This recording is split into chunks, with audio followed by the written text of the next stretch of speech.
Okay then let's start. हमने chapter inheritance genetics के अंदर अभी तक क्या डिस्कस किया है? मेंडल के कितने लॉस हम लोग पढ़ चुके हैं? 2, राइट? और ये तीनों लॉस आइमेट के लिए, टोल के लिए बहुत इंपॉर्टेंट है।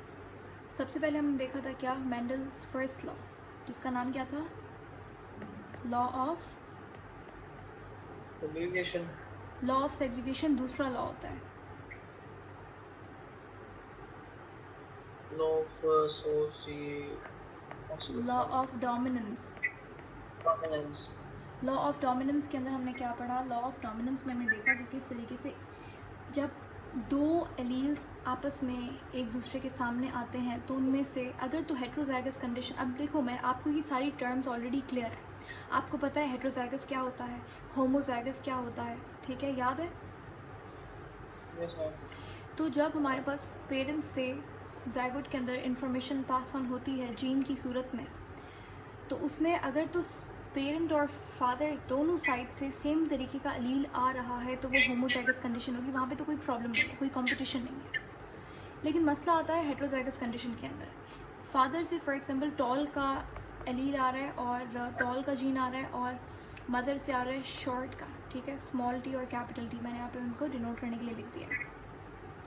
अब मसला है कि जायगॉट के अंदर दोनों ही जीन्स पास ऑन होंगे, कैपिटल टी और स्मॉल टी, यानी कि कौन सी कंडीशन हो गई? हेट्रोजाइगस कंडीशन हो गई। हेट्रोजाइगस कंडीशन कहाँ पे हुई? इसके जीनोटाइप में। लेकिन इसके फिनोटाइप के अंदर ऐसा तो नहीं है दोनों ही इक्वली एक्सप्रेस होंगे। इसके फिनोटाइप में एक ही कंडीशन हो सकती है, या तो बच्चा टॉल होगा या तो शॉर्ट होगा, ठीक है। तो अब यहाँ पे आता है law of dominance. Law of dominance बताता है कि जब दो एलील्स ऑपोजिट हों तो उसमें से जो एक्सप्रेस करेगा, दूसरे को सप्रेस करेगा, वो कहलाता है डोमिनेंट एलील, और दूसरा वाला क्या कहलाता है? रिसेसिव। ठीक है। तो कैपिटल टी यहाँ पे क्या है? डोमिनेंट है, और स्मॉल टी यहाँ पे कौन सी कंडीशन हो गई? रिसेसिव कंडीशन हो गई। सही है। तो ये है लॉ ऑफ डोमिनेंस। इसकी हमने प्रॉब्लम्स भी देखी थी थोड़ी बहुत।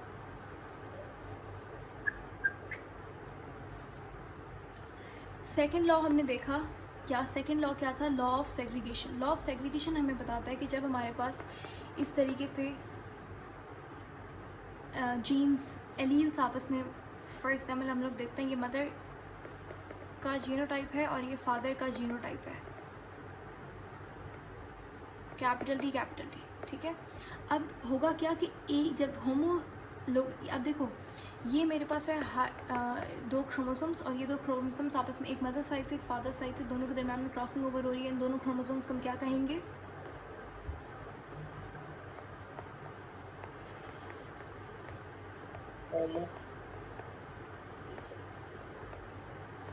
इन्हें हम कहेंगे होमोलोगस क्रोमोसोम्स, क्योंकि इनके दरम्यान में क्या होगी? क्रॉसिंग ओवर होगी। पहले क्लासमेटा फॉर्मेशन होगी, फिर क्रॉसिंग ओवर होगी। उससे क्या होता है? इस तरीके से हमारे पास मियोटिक डिवीजन होती है। वेरिएबिलिटी कैसे आती है? क्रॉसिंग ओवर की वजह से आती है। अब लॉ ऑफ सेग्रीगेट, अब देखो जब ये मदर ओवम बनाए, जब इसकी बॉडी के अंदर ओवम बनेंगे और फादर के पास हमारे पास स्पर्म फॉर्मेशन होगी, तो यहाँ पे हम लोग किसकी बात करें? जीन फॉर्मेशन की, ठीक है। तो ये जो हमारे पास एक इसका जीनोटाइप है, इससे जीन्स बनेंगे। तो एक कैपिटल टी का जीन बनेगा और एक स्मॉल टी का जीन बनेगा, ठीक है। यहाँ पे क्या होगा? यहाँ पे कैपिटल टी बनेगा फादर में और कैपिटल टी। ये जो जीन्स बने हैं, तो यहाँ पे क्या हुआ है कि सेग्रीगेट का मतलब होता है अलग होना, सेपरेट होना, जुदा होना। तो ये जो जीनोटाइपिक कंडीशन थी, तो जो दो एलील्स आपस में थे, वो अब क्या हो गए? सेग्रीगेट हो गए। किसके दौरान? जीन फॉर्मेशन के दौरान,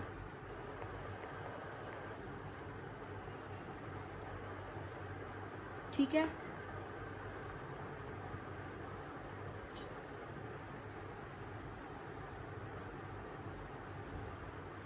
इज दैट क्लियर?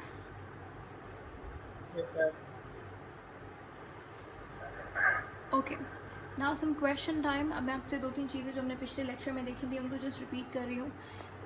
मतलब पूछेंगे हम आपसे कि कितना किसको याद है। सबसे पहले तो ग्रेगर जॉन मेंडल, हमारे पास एक ऑस्ट्रियन मंक थे जिन्होंने जेनेटिक्स के अंदर 3 लॉज दिए। उन्हें कहा जाता है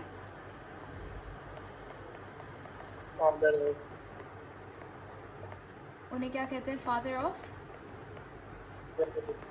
जेनेटिक्स। क्रिगर जॉन मेंडल ने काम किया था गार्डन पी पे, उसका बायोलॉजिकल नेम क्या होता है? Tapim पिजम Escobar. सेटिवम। क्या होता है उसका साइंटिफिक बायोलॉजिकल नेम? पिजम सेटिवम, ठीक है। उसके बाद ग्रेगर जॉन मेंडल ने पी को ही क्यों चूज़ किया था? क्योंकि उसके अंदर थे कॉन्ट्रैरी कैरेक्टर्स, उसका अंदर क्रॉस और सेल्फ पॉलिनेशन दोनों होती थी, और इसका जो कल्टिवेशन टाइम पीरियड था वो बहुत कम था। तो इन सारी चीज़ों को देखकर मेंडल बड़े स्मार्ट आदमी थे, उन्होंने इसलिए गार्डन पी को चूज़ किया। सॉरी, मैम से कैरेक्टर्स भी ज़्यादा नहीं थे। इसके अंदर 2 कॉन्ट्रैरी कैरेक्टर्स थे। क्या मतलब I am sorry, yellow and green. आप ये कह सकते हो कि एक कैरेक्टर के 2 ही कॉन्ट्रैरी एलील्स थे। जैसे सीड कलर है तो येलो या तो ग्रीन, ठीक है। ज़्यादा वैरायटी नहीं थी एलील्स की, सही है। उसके अलावा बहुत भी रीजंस थे कि इसका कल्टीवेशन जल्दी से ग्रो हो जाता था, कल्टीवेट करना इसको आसान था, जल्दी था। इसके अंदर क्रॉस फर्टिलाइजेशन और पॉलिनेशन और सेल्फ पॉलिनेशन दोनों होती थी। कितने कैरेक्टर्स के ऊपर इन्होंने काम किया मेंडल ने? 3 कैरेक्टर्स थे। 3 कैरेक्टर्स पे। 7 कैरेक्टर्स पे बहुत बार मैंने पहले भी मेंशन किया है। अच्छा, जब मैं वर्ड यूज़ करती हूँ होमोजाइगस, होमोजाइगस का मतलब क्या होता है? Same allele. सेम एलील सब होता है, ठीक है। और हेट्रोजाइगस का मतलब क्या होता है? Different alleles. डिफरेंट एलील्स, जैसे कि कैपिटल टी और ये और ये और ये कंडीशन, ठीक है। ये होमोजाइगस डोमिनेंट है और ये होमोजाइगस रिसेसिव है। हेट्रोजाइगस। जब हम बात करते हैं हेट्रोजाइगस की, तो यहाँ पे हेट्रोजाइगस का दूसरा नाम है हाइब्रिड। हाइब्रिड का मतलब क्या होता है? जैसे गाड़ियाँ जो हैं, हाइब्रिड कार्स आजकल मार्केट में इन है। हाइब्रिड का मतलब क्या होता है? या तो मतलब वो फ्यूल पे भी चल सकती है और वो बैटरी के ऊपर भी चल सकती है, यानी कि दोनों के ऊपर साथ, ठीक है। तो इसके पास दोनों तरीके का अलील है, एक डोमिनेंट एलील है और एक रिसेसिव एलील है। इसी कंडीशन को आप हेट्रोजाइगस कहते हो, इसीलिए हेट्रोजाइगस का दूसरा नाम क्या है? हाइब्रिड। तो अगर मैं हाइब्रिड बोलूँ तो आप समझ जाइएगा कि ये हेट्रोजाइगस कंडीशन की बात कर रही है मैम, सही है। मैम हेट्रोजाइगस हमेशा क्या रहेगा? डोमिनेंट रहेगा ना? ऐसा नहीं है, देखिए आप ये कह सकते हैं कि आप, मैं समझ गया आप क्या कहना चाह रहे हैं। हाँ बिल्कुल ऐसा ही है कि हेट्रोजाइगस कंडीशन में हमेशा डोमिनेंट ही एक्सप्रेस होगा। रिसेसिव कब एक्सप्रेस होगा? रिसेसिव एक्सप्रेस होगा सिर्फ एक कंडीशन में। कौन सी कंडीशन में? जब वो रिसेसिव होमोजाइगस होगा, ठीक है। तो यहाँ पे हमेशा डोमिनेंट वाला, जो डोमिनेंट एलील होगा वही हमेशा एक्सप्रेस होगा। अगर तो हम बात कर रहे हैं एक कैरेक्टर के लिए वो हाइब्रिड है, तो वो कहलाएगा मोनोहाइब्रिड। फॉर एग्जाम्पल ये कैपिटल डी और ये स्मॉल टी, तो ये क्या है? ये मोनोहाइब्रिड है, ये हम लोग हाइट की बात कर रहे हैं। लेकिन फॉर एग्जाम्पल अगर मैं बात करूँ, ये रेड है और ये वाइट है, ये भी क्या है? ये भी हेट्रोजाइगस कंडीशन है।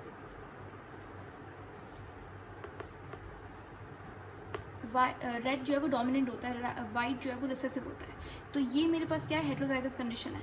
अब मैं इसकी, इस कैरेक्टर की बात और हाइट की बात साथ में कर रही हूँ, तो ये मेरे पास 2 हेट्रोजाइगस कंडीशंस हो गई, एक कलर की और एक हाइट की। Yes ma'am. तो क्या मैं इसे डबल हाइब्रिड कह सकती हूँ?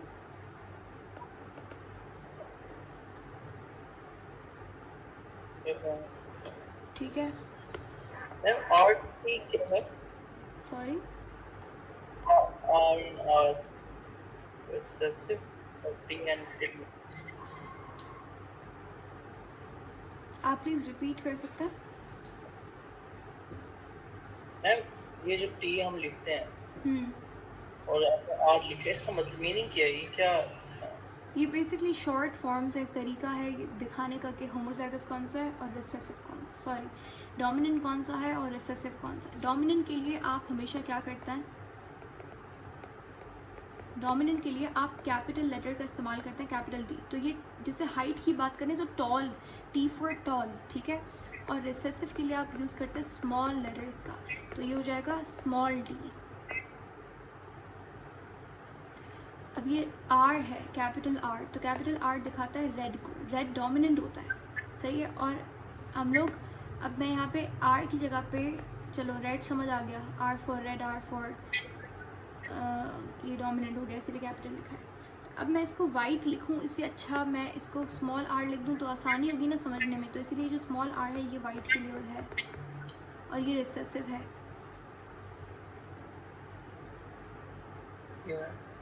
अच्छा, इसके बाद हमारे पास एक चीज़ आपने याद रखनी है, Mendel called genes as correct. No, मैंने बताया था ये लास्ट क्लास के अंदर, मेंडल ने जीन को क्या कहा था? मैथमेटिशियन था, एलिमेंट नहीं, एलिमेंट, ठीक है।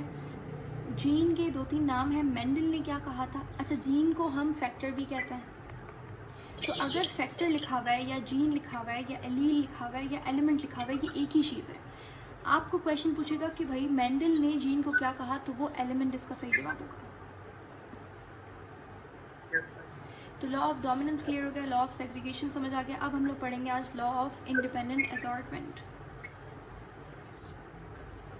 मैम पीनट स्क्वायर करवा दें। जी, पीनट स्क्वायर था ना, पीनट स्क्वायर। या पुनेट स्क्वायर हम लोग क्या करते हैं, जेनेटिक क्रॉस करने के लिए हम लोग पुनेट स्क्वायर का इस्तेमाल करते हैं। तो वो समझ नहीं आया था या क्या, एनी प्रॉब्लम? दोबारा बता दें। अच्छा, उसके ऊपर हम आते हैं, जब हम पढ़ेंगे उसका प्रॉब्लम्स करेंगे तो वहाँ पे मैं आपको समझा दूँगी पुनेट स्क्वायर। बेसिकली उसकी जो काम होता है, फंक्शन होता है, वो हम लोग यूज़ करते हैं जेनेटिक क्रॉस करने के लिए, ठीक है। कि अच्छा, ये अगर फादर से ये एलील आ रहा है, मदर से आ रहे हैं, तो ज़ायगोट के अंदर क्या कंडीशन होगी।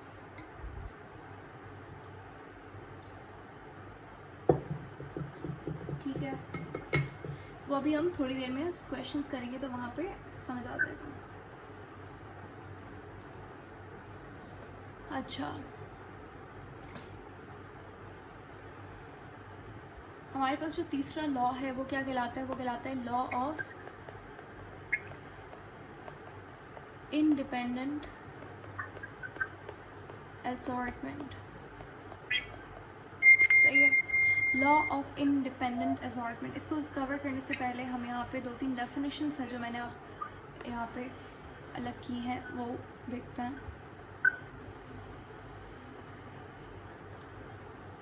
ओके, सबसे पहला हमारे पास लॉ कौन सा है? सबसे पहला लॉ है लॉ ऑफ डोमिनेंस। इन्होंने सीक्वेंस सही नहीं किया हुआ, बट खैर सबसे पहला लॉ है लॉ ऑफ डोमिनेंस, ठीक है। लॉ ऑफ डोमिनेंस हमें क्या कहता है? वो कहता है कि कुछ जीन्स डोमिनेंट होते हैं, यानी कि पावरफुल स्ट्रॉन्ग होते हैं दूसरे जीन्स के मुकाबले, और कुछ जीन्स जो है वो रिसेसिव होते हैं, यानी कि वो वीक होते हैं।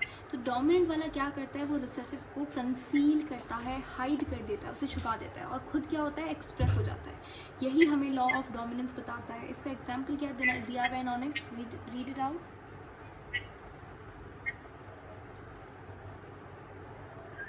Example, if a plant gets one purple gene dominant and one white gene recessive, the flower will be purple.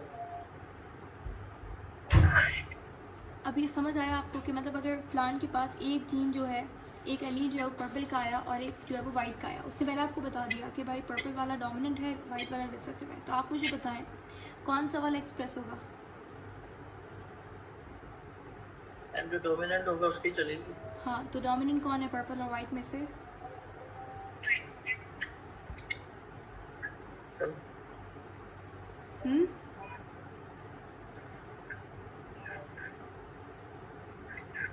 Purple. Purple है ऑफ कोर्स, ठीक है। तो सिंपल सी बात है ना, ये तो इसमें कोई मुश्किल बात नहीं है।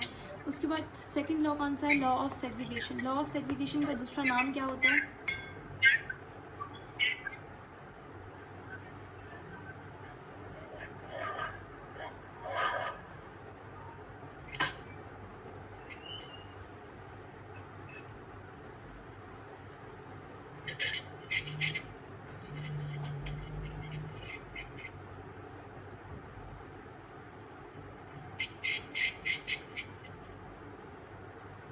मतलब है लॉ ऑफ सेग्रीगेशन मैंने बताया भी था, इसको कहते हैं law of impurity of gametes.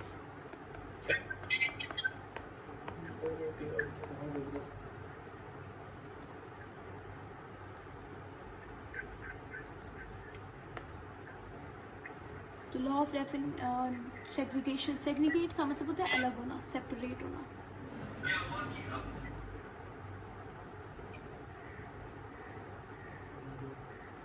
each pair has two factor genes for a trait. Ma'am trait क्या था आपने उसने बताया था, मैं भूल गया हूँ. ट्रेट कैरेक्टर एक ही चीज़ होती है. देखिए वो कहता है कि अगर trait एक character element एक पेरेंट के पास दो फैक्टर्स हैं, फैक्टर्स किसको बुलाना है, जीन को. आज हम लोग फैक्टर का वर्ड भी यूज़ करते हैं. मेंडल ने क्या यूज़ किया था, एलिमेंट यूज़ किया था. वो कहते हैं कि अगर एक ट्रेट के लिए एक पेरेंट के पास दो फैक्टर्स हैं, फॉर एग्जांपल हाइट है, हाइट एक ट्रेट है, हाइट के लिए उसके पास दो फैक्टर्स होते हैं, बिल्कुल ऐसा ही है. ठीक है, एक ह्यूमन बीइंग के लिए एक कैरेक्टर या फिर एक ट्रेट के लिए दो एलील्स होंगे. जैसे स्किन कलर है तो या तो उसके पास ब्राउन होगा जो कि फादर से या मदर से आया हुआ होगा, दूसरा वाला दूसरे पेरेंट्स से आया होगा, तो दो ही होंगे ना उसके पास एलील. तो लेकिन हमारे पास जब जीन फॉर्मेशन होगी तो रैंडमली जो ज़ायगोट होगा उसके अंदर एक ही जीन पास होगा, दोनों नहीं होंगे. सही है, क्योंकि एक ज़ायगोट के अंदर पेरेंट साइड से आ रहा है, एक फादर साइड से आ रहा है. तो जब मदर के अंदर ओवम बनेगा तो वहाँ पे जैसे कैपिटल टी और स्मॉल टी है, तो इसके अंदर जब जीन्स बनेंगे तो ये सेग्रीगेट हो गए, कैपिटल टी हो गया, स्मॉल टी हो गया. बच्चे में यहाँ पे कैपिटल टी आएगा या स्मॉल टी, तो दैट्स कम्प्लीटली रैंडम. ओके, यहाँ पे एग्जाम्पल से समझते हैं. एक पी प्लांट है, ठीक है, उसके पास दो जीन्स हैं. कलर, फ्लावर कलर के लिए उसके पास दो जीन्स होते हैं. एक कौन सा पर्पल है और एक वाइट है. तो जब वो सीड बनाएगा, हमारे अंदर क्या हो रहा है, हमारे अंदर गैमेट फॉर्मेशन हो रही है. तो जब प्लांट सीड बनाएगा it passes only one gene, तो वो एक ही जीन को पास ऑन करेगा for flower colour to each seed. हर सीड के अंदर वो एक एक जीन को भेजेगा फ्लावर कलर के लिए. सही है, तो या तो वो पर्पल होगा या तो वो वाइट होगा. तो ये क्या हो गया, दोनों अलग अलग. पहले मदर के अंदर ऐसा था कंडीशन थी, लेकिन अभी कैपिटल टी अलग हो गया, स्मॉल टी अलग हो गया, यानी कि सेग्रीगेट हो गए, सेपरेट हो गए.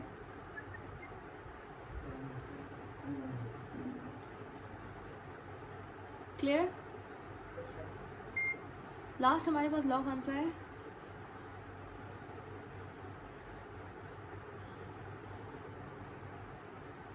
लॉ ऑफ last हमारे पास independent assortment. Law of independent assortment. Law of independent assortment, इसको यही हम लोग कवर कर लेते हैं. देखें, लॉ ऑफ इंडिपेंडेंट असॉर्टमेंट के अकॉर्डिंग ये लॉ कहता है कि जो ट्रेट्स होते हैं वो parent to children pass on होते हैं इंडिपेंडेंटली ऑफ ईच अदर. एक ट्रेट दूसरे ट्रेट को इफ़ेक्ट नहीं करता. फॉर एग्जांपल हाइट है, ठीक है, तो जो हाइट क्या है, हाइट एक ट्रेट है. इसके जो जीन्स होंगे कैपिटल टी, समझ लेते हैं कैपिटल टी है. तो जब वो बच्चे में जाएंगे तो उसके पास समझ लेंगे फादर साइड से कैपिटल टी आया, मदर साइड से स्मॉल टी आया. ठीक है, ये तो हो गया एक ट्रेट. दूसरा ट्रेट हमने बात की स्किन कलर की, तो एक इसके पास था ब्राउन और एक था इसके पास, एक था ब्लैक और एक था white. I am not sure इसके एलील्स के नाम क्या होता है स्किन कलर के. मैंने जस्ट अपनी अंडरस्टैंडिंग के लिए यहाँ पे ये दो लिख दिए हैं. तो अब यहाँ पे क्या होगा कि ये स्किन कलर के जो एलील्स हैं ये जाएंगे ज़ायगोट के अंदर. तो क्या हाइट के जीन्स ने इफ़ेक्ट किया स्किन कलर को? नहीं किया, राइट. तो इसी को हम कहते हैं लॉ ऑफ इंडिपेंडेंट असॉर्टमेंट, कि जो पासिंग ऑन हो रही है, पास ऑन हो रहे हैं जीन्स पेरेंट्स टू ऑफस्प्रिंग्स, तो वो इंडिपेंडेंटली हो रहे हैं. ठीक है, कोई एक ट्रेट दूसरे ट्रेट पे कोई असर नहीं डाल रहा, कोई इफ़ेक्ट नहीं कर रहा. इसको भी एग्जांपल से समझते हैं. समझ लें एक हम लोग प्लांट की फ्लावर की बात कर रहे हैं. हम लोग फ्लावर की बात कर रहे हैं, फ्लावर कलर की, प्लांट्स फ्लावर कलर, ठीक है, वो पर्पल और वाइट है, और हम सीड शेप की बात करें तो ये ट्रेट नंबर 1 है, ये ट्रेट नंबर 2 है, राउंड और रिंकल्ड, ठीक है, ये 2 शेप्स हैं।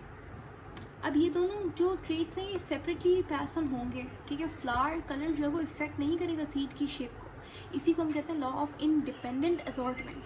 क्लियर? इसमें के एक अलील दूसरे अलील को अफेक्ट नहीं करेगा। अलील नहीं कह सकते आप, अलील तो इफेक्ट करेगा, जैसे पर्पल है तो वाइट को इफेक्ट करेगा। ये दोनों अलील्स है ना, ये फ्लावर कलर क्या अलील है? फ्लावर कलर भी अलील है मैम। फ्लावर कलर अलील नहीं है, फ्लावर कलर ट्रेट है, फ्लावर कलर तो एक कैरेक्टर है। फिर वो जो कैरेक्टर किसके ऊपर होता है तो वो जीन में होता है या फिर अलील में होता है। पर्पल और वाइट अलील है, या फिर जीन्स या एलिमेंट फैक्टर आप इन्हें बोल सकते हैं। राउंड और रिंकल ये अलील्स हैं आपस में। फ्लावर कलर खुद एक अलील नहीं है भाई, वो तो एक कैरेक्टर हुआ ना, वो तो एक ट्रेट हुआ। इस लॉ के अकॉर्डिंग ये लॉ कहता है कि एक ट्रेट दूसरे ट्रेट को इफेक्ट नहीं करता।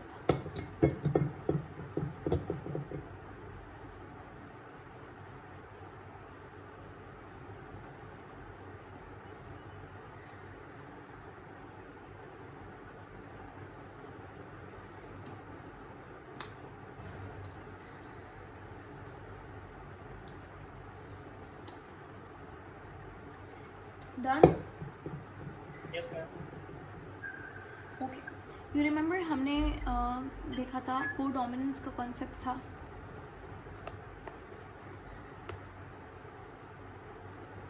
आपने मुझसे क्वेश्चन किया था कोडोमिनेंस क्या होता है,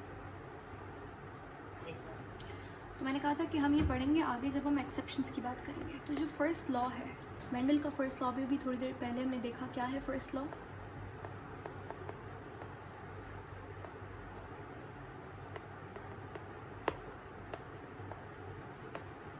हाँ जी, फर्स्ट लॉ क्या है? अभी पढ़ा हमने, law of dominance. Law of dominance. Law of dominance क्या कहता है? अगर मेरे पास दो ऑपोजिट एलील्स हैं तो उसमें से जो डोमिनेंट वाला होगा वो एक्सप्रेस करेगा, ठीक है, यानी कि एक एलील एक्सप्रेस कर सकता है जो डोमिनेंट होगा। सही है? लेकिन ये जो लॉ है, इस लॉ के अंदर एक्सेप्शंस भी है। एक्सेप्शन का मतलब यानी कि ये लॉ इस जगह पे एप्लीकेबल नहीं है। 2-3 जगह हैं जहाँ पे ये लॉ एप्लीकेबल नहीं है। सबसे पहला है मल्टीपल एलीलिज्म।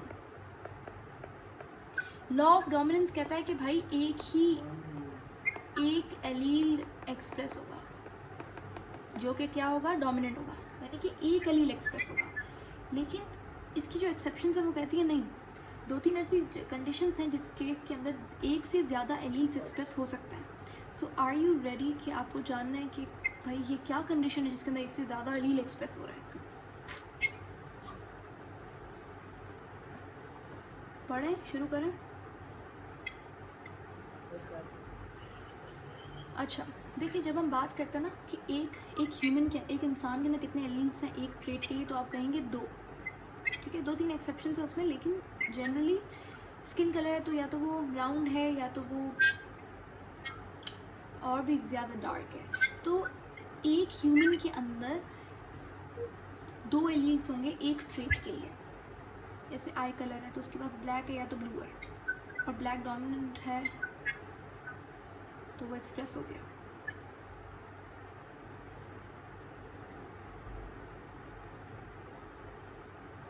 लेकिन जब हम बात करते हैं एक अपर लेवल के ऊपर, पॉपुलेशन के अंदर, तो ह्यूमन पॉपुलेशन में जब आप बात करेंगे ना तो स्किन कलर के बहुत सारे वेरिएंट्स होंगे, बहुत ज़्यादा एलील्स होंगे, ठीक है, हज़ारों तरीके का स्किन कलर होगा। सही है? और इसी तरीके से आई कलर है तो वो हज़ारों तरीके का एलील है उसका। जब हम पॉपुलेशन की बात करें, एक से ज़्यादा इंसानों की बात करें, तो जो जेनेटिक कैरेक्टर होता है, एक ट्रेट होता है, तो पॉपुलेशन के अंदर वो ट्रेट 2 से ज़्यादा एलील कंट्रोल करता है। ठीक है, यहीं पे हम लोग बात करते हैं मल्टीपल एलीलिज्म के बारे में। इसका एग्जांपल क्या है? लॉ ऑफ डोमिनेंस कहता है कि भाई एक एलील डोमिनेंट होगा, एक एलील एक्सप्रेस होगा। मल्टीपल एलीलिज्म के अंदर हमारे पास एक से more than one allele express.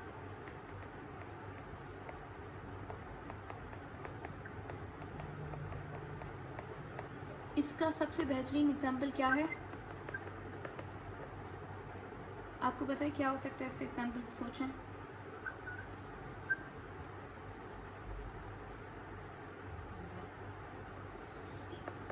ABO blood group system.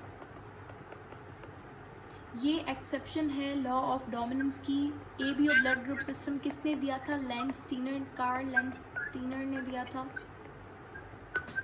ये हमें बताता है कि भाई अगर RBC है तो उसके ऊपर अगर A एलील है तो ज़ायगोट के अंदर भी क्या होगा? A हो। अगर मदर के अंदर A है और फादर में B है तो जो ज़ायगोट होगा उसकी ब्लड के अंदर possibility, one of the possibilities ये भी है कि उसके अंदर A और B दोनों आएगा और A B दोनों एक्सप्रेस करेगा। तो यानी कि यहाँ पे A एलील ने भी एक्सप्रेस किया, B एलील ने भी एक्सप्रेस किया, तो ये एक्सेप्शन हुई कि नहीं हुई? ठीक है, तो दोनों क्या करते हैं? इक्वली एक्सप्रेस करते हैं। ओ पास है, उसको बताती हूँ। जब एक RBC के ऊपर कोई भी एलील नहीं होता तो उसको हम कहते हैं O ब्लड ग्रुप। ना तो A है ना तो B है, तो वो O ब्लड ग्रुप होता है। सही है। अब हम इसको एक टेबल के थ्रू समझते हैं। यहाँ पे अब इससे आपको ये भी समझ आएगा कौन सा इंसान किस इंसान को ब्लड डोनेट कर सकता है। देखें, जो ब्लड को लेता है वो क्या होता है?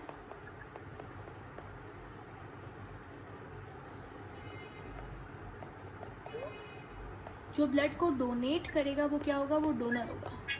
और जो ब्लड को लेगा वो क्या होगा? वो रेसिपिएंट होगा। ठीक है, आपके पास क्वेश्चन आएगा कि दुनिया में यूनिवर्सल डोनर कौन सा है, ऐसा क्यों है, वो भी मैं आपको समझाऊंगी, लेकिन अभी ये देख लें, ये MCQs हैं।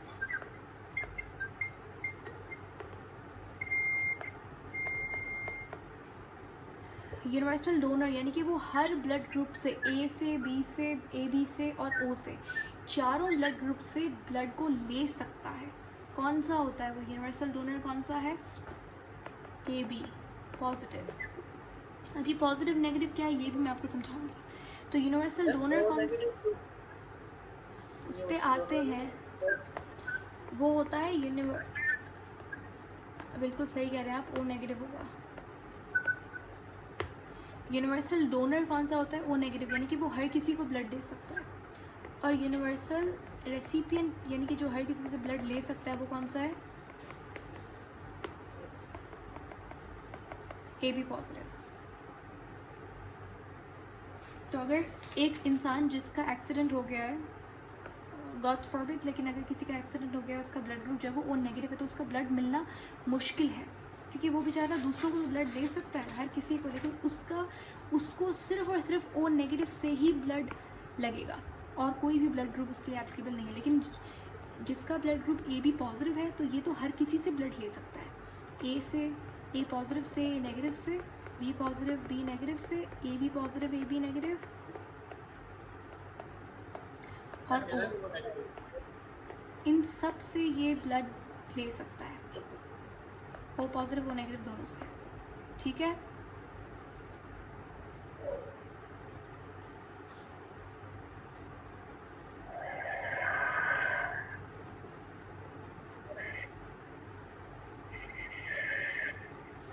यस और नो क्लियर? अब हम यहाँ पे एंटीबॉडी का कॉन्सेप्ट देखते हैं। देखें, अगर किसी के ब्लड के अंदर, देखो ब्लड के अंदर RBC सबके पास है, रेड ब्लड सेल, इसके ऊपर अगर A है, A क्या है? एंटीजन है। A एलील का एंटीजन इसके पास मौजूद है। तो अगर मैं इस बंदे के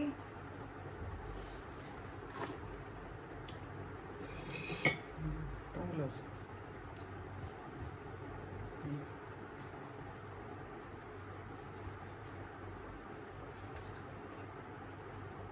है 49 दिन लगा है ठीक है होंगी वो अच्छा, अब यहाँ पे देखें ब्लड ग्रुप के अंदर हमारे पास क्या है, ए एंटीजन है। जल्दी Yes, इसकी ma'am. अब फॉर एग्जांपल अगर मैं कहूँ आपको बताइए कि क्या बी वाला बंदा इसे ब्लड दे सकता है, ब्लड ग्रुप बी वाला?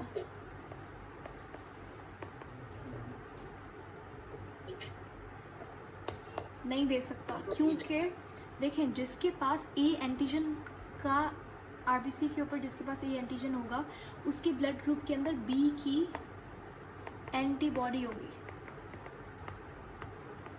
अगर बी वाला पर्सन से ब्लड डोनेट कर देता है तो उस केस के अंदर क्या होगा कि हमारे पास कोगुलेशन हो जाएगी और इस बंदे की डेथ भी हो सकती है, इस इंसान की डेथ भी हो सकती है, क्योंकि तो यहाँ पे जो ब्लड डोनेट किया गया है वो सूटेबल नहीं था इस ए के लिए। ए के बॉडी के अंदर बहुत ज़्यादा क्वांटिटी के अंदर बी के लिए एंटीबॉडी मौजूद होगी। Same goes for B. अगर एक इंसान के पास बी एंटीजन है उसके आरबीसी के ऊपर तो वो कभी भी ए से ब्लड नहीं ले सकता, क्योंकि इसके पास एंटी ए मौजूद है। एंटी ए का मतलब क्या, कि जो ए के अगेंस्ट हो, एंटी यानी कि ऑपोजिट और अगेंस्ट। Is that clear?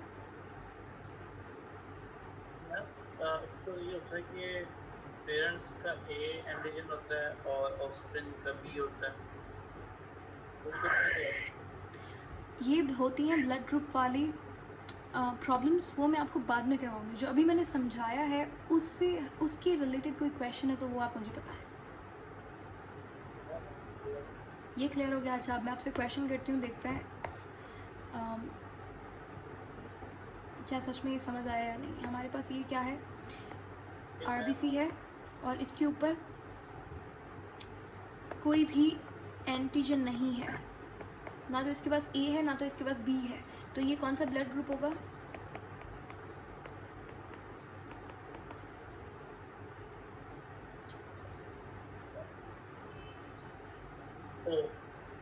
ओ होगा।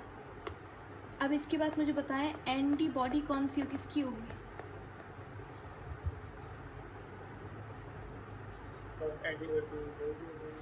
एंटीबॉडी होगी और ए और बी दोनों की होगी।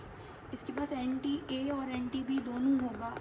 देखिए जो एंटीजन ब्लड में जिसके है उसके ओपोजिट वाला एंटीजन उसकी एंटीबॉडी होगी। फॉर एग्जांपल इसके पास मैम ए बी के पास कौन सी एंटीबॉडी होगी? ओके, उस पर आते हैं। अब इसके पास कोई भी एंटीजन नहीं था, ना तो ए था ना तो बी था, तो इसके पास एंटीबॉडी उसकी होगी जो इसके पास नहीं है। तो इसके पास ए और बी दोनों नहीं है तो एंटीबॉडी ए बी होगी। अब आते हैं हम लोग, आपने जो भी क्वेश्चन किया उस पर। फॉर एग्जांपल अगर किसी के पास यहाँ पे ए भी है और बी भी है तो इसका ब्लड ग्रुप क्या हुआ? ए बी हुआ, ठीक है। तो इसके ब्लड के अंदर अब इसके पास दोनों है, ए बी दोनों, तो इसके पास एंटीबॉडी कौन सी होगी? इसके पास एंटीबॉडी नहीं होगी। देखिए ओ कुछ भी नहीं है। जब हम कहते हैं ना ओ, तो ओ कोई असल में एक अलग से एंटीजन नहीं है। ओ का मतलब है कि ना तो उसके पास ए है ना तो बी है, तो absence of A and B is called as O. O अलग से कोई एंटीजन नहीं है, तो इसके पास एंटीबॉडी किसकी होगी? A B. ऐसा नहीं आप बोलेंगे अच्छा इसके पास ओ की एंटीबॉडी होगी, नो।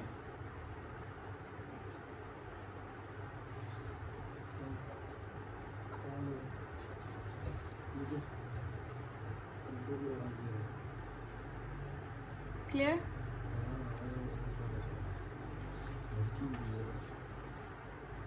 समझ आया ये? अब इस टेबल को समझ देखते हैं और आप यहाँ से आपकी कन्फ्यूजन जो है वो दूर हो जाएगी। ये ब्लड ग्रुप सेल टाइप लिखा हुआ है इन्होंने और एंटीबॉडी लिखी हुई है और एंटीजन लिखा हुआ है। जो ब्लड ग्रुप होगा वही उसकी क्या होगी? एंटीजन होगा उस आरबीसी के ऊपर। फॉर एग्जांपल हम लोग बात करते हैं ए की, group A, blood group A की, तो इसके ऊपर कौन सी एंटीजन होंगे? ए के होंगे। और इसके पास एंटीबॉडी किसकी होगी प्लाज्मा में?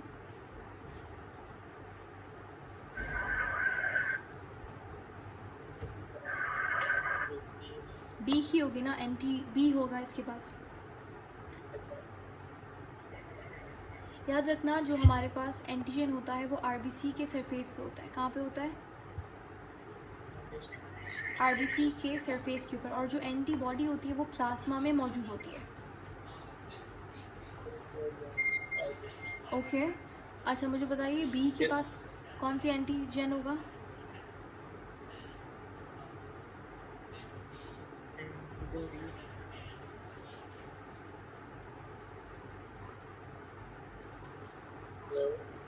जी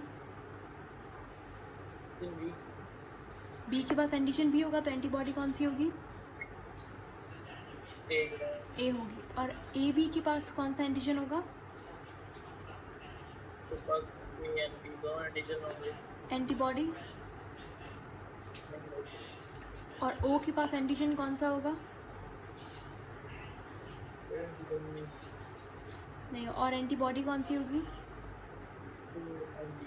बोथ। ओके अच्छा अब यहाँ पे आपने क्वेश्चन किया था कि अगर ए पेरेंट्स के पास ए उनका ब्लड ग्रुप के अंदर ए है और जायगोट का बी आ जाता है तो वो कैसे? ऐसा पहली बात तो ऐसा पॉसिबल नहीं है। दोनों में से किसी ए का बी ज़रूर होगा, या तो ए बी की सूरत में या तो अलग से बी होगा, तभी जायगोट के अंदर वो एक्सप्रेस होगा। इसको समझते हैं। क्वेश्चन हम लोग यहाँ पे 2-3 करते हैं।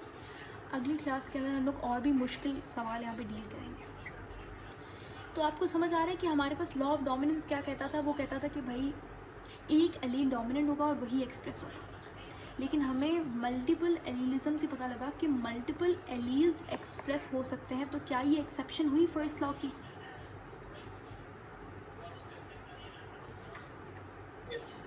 राइट समझ आ गया। तो ये हमारे पास एक्सेप्शन होती है। अच्छा आपने जो मुझे क्वेश्चंस पे हम लोग बाद में आते हैं न्यूमेरिकल्स प्रॉब्लम्स पे, लेकिन उससे पहले एक टर्म है कोडोमिनेंस। कोडोमिनेंस का मतलब क्या होता है? कोडोमिनेंस का मतलब होता है जब दो एलील्स अपने आप को साथ एक्सप्रेस करें, ठीक है, उसको हम क्या कहते हैं? को का मतलब क्या होता है? को आपने वर्ड सुना होगा, को एजुकेशन। तो को का मतलब क्या होता है?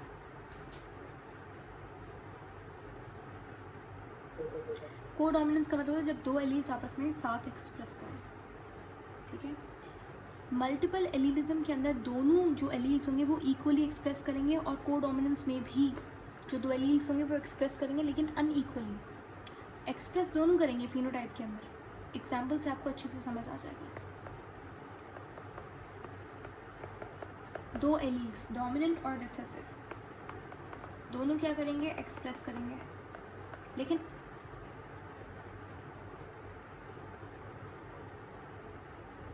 दोनों एक्सप्रेस करेंगे तो रिजल्ट में क्या निकलेगा? अनइक्वली एक्सप्रेस करेंगे। ये हमारे पास देखें लॉ ऑफ डोमिनेंस क्या कहता है? एक एलील एक्सप्रेस करेगा। को डोमिनेंस कहता है कि नहीं, को यानी कि साथ मिलजुल के दोनों एलील्स ही एक्सप्रेस करेंगे लेकिन अनइक्वली। मल्टीपल एलीलिज्म के अंदर दोनों इक्वली एक्सप्रेस कर रहे थे। इसका एग्जांपल हम लोग समझते हैं। एक काव है, मदर साइड से वो ब्लैक है और फादर साइड से वाइट। अब यहाँ पे हमारे पास जो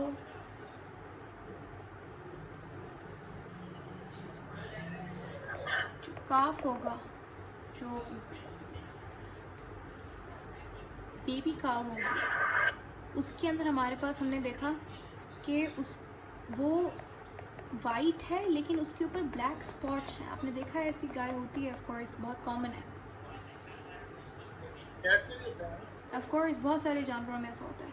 तो इसी को हम कहते हैं कोडोमिनेंस, यानी कि वाइट ने भी एक्सप्रेस किया, ब्लैक ने भी एक्सप्रेस किया, लेकिन किसी ने ज़्यादा किया किसी ने कम। पूरा जो है वो वाइट है लेकिन उसके ऊपर इस तरीके से ब्लैक स्पॉट्स हैं, ठीक है। तो वाइट वाला ज़्यादा एक्सप्रेस हुआ, ब्लैक वाला कम एक्सप्रेस हुआ, ये कहलाता है कोडोमिनेंस। क्लियर?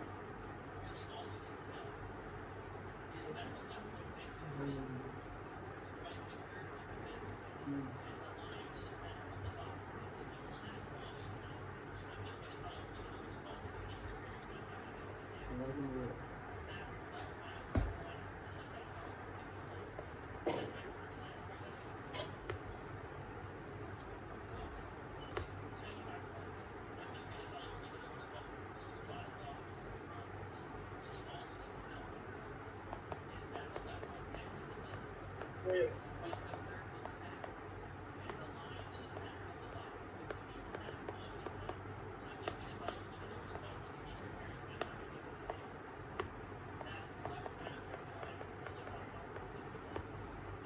मैं यहाँ पर क्वेश्चन देती हूँ आपको, आपने उसी तरीके से जैसे हमने लास्ट टाइम डील किया था लॉ ऑफ डोमिनेंस वाली प्रॉब्लम्स को, वैसे ही ये सारे क्वेश्चन सॉल्व होंगे।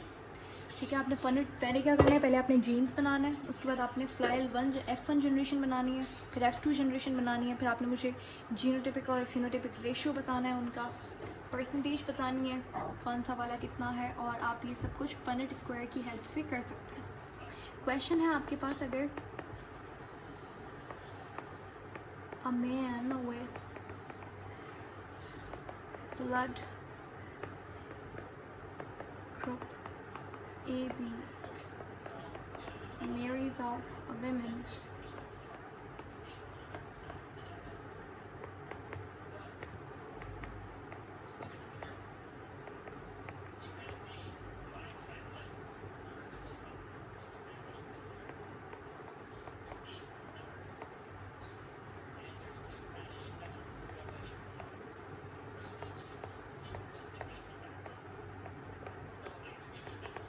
चलें क्वेश्चन पढ़े, समझे और मुझे बताएं क्या आंसर होगा इसका।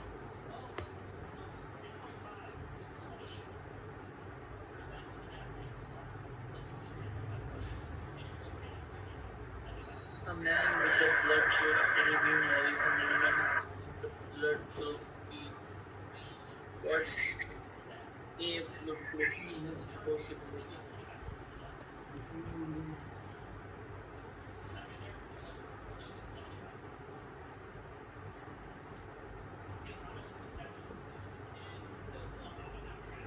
AB भी होगा, जी होगा या AB होगा। या की बात नहीं है, आप मुझे सॉल्व करके बता सकते हैं, तो आप मतलब confirm give me an answer. अच्छा, एक क्वेश्चन हम ये पहला वाला खुद कर लेते हैं मिलके, and then I am going to give you some questions जो कि आपने खुद से सॉल्व करना है, एंड देन हम लोग लेवल एक डिफ़िकल्टी लेवल बढ़ाते जाएंगे। ये तो बहुत आसान सा सवाल है। मैन का ब्लड ग्रुप क्या है? नहीं होगा। क्वेश्चन में उसने पूछा क्या है? उसने पूछा बताइए ए ब्लड ग्रुप की पॉसिबिलिटी कितनी होगी? 25% होगा, 75%, 50%, 100%? मतलब अगर चार पॉसिबिलिटीज़ आती हैं ना फ्लाइल 2 जनरेशन के अंदर, तो ए की कितनी होंगी पॉसिबिलिटी, क्या है ए ब्लड ग्रुप होने की? I am going to solve this question for you, rest you are going to solve by yourself. देखें, फादर और मदर, फादर का ब्लड ग्रुप क्या है?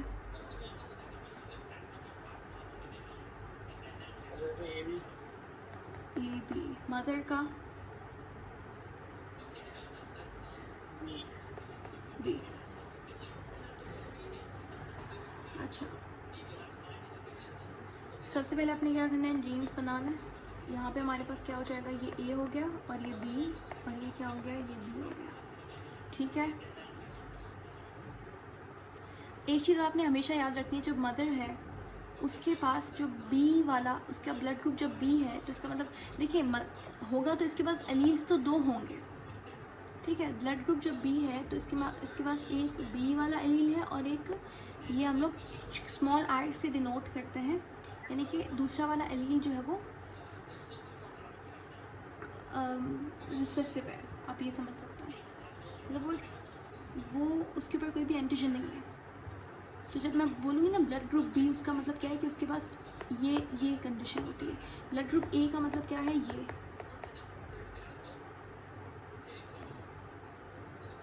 सही है, क्लियर? तो आप इस तरीके से लिखेंगे इसको। अब यहाँ पे आप क्या करेंगे, फ्लाइल 1 जनरेशन, अब पनेट स्क्वायर आप यहाँ पे बनाएं। पहला वाला जो जीन्स है, फिर ये फादर का तो ऊपर लिख लिया आपने, और जो मदर होगा वो वर्टिकल होगा, एक रो में आएगा एक कॉलम में आएगा, तो ये हो गया बी, ये भी आएगा। तो पहला क्या बना, ए बी बना, दूसरा क्या बना, कैपिटल बी, और तीसरा ये capital A I small I और capital B small B, A B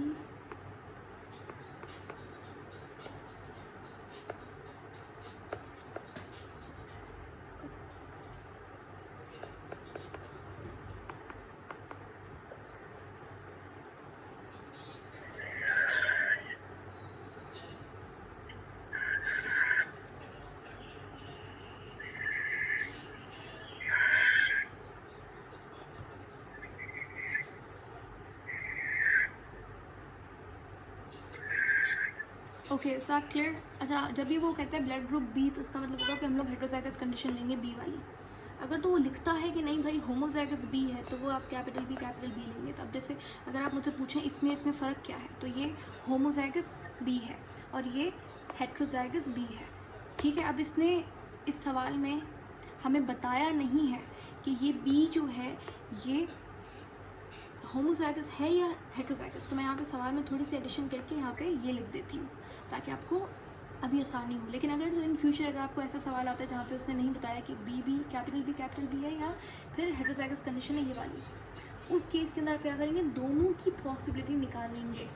ठीक है, वो सवाल मैं आपको करवाऊँगी, लेकिन अभी आपको यहाँ पे फोकस करना है। अब मुझे बताएं कि ये समझ लो, मैं यहाँ पे सवाल में एक और आसानी कर देती हूँ। What's the A blood group possibility in F1 generation. मैंने आपको फ्लाइल 1 के अंदर पूछ लिया कि हमारे पास F1 जनरेशन आ गई। पनेट स्क्वायर का यूज़ आपको समझ आ गया।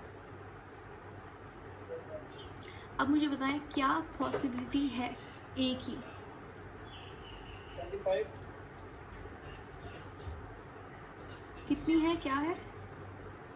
25%। देखिए ये फिर 25% है, ये 25%, 25%। ठीक है, तो बिल्कुल यहाँ पे एक ही पॉसिबिलिटी कितनी है कि 25% चांसेस हैं कि जो हमारे पास यहाँ पे ऑफ स्प्रिंग का ब्लड ग्रुप क्या होगा, 25% हो सकता है, ए हो सकता है। ठीक है,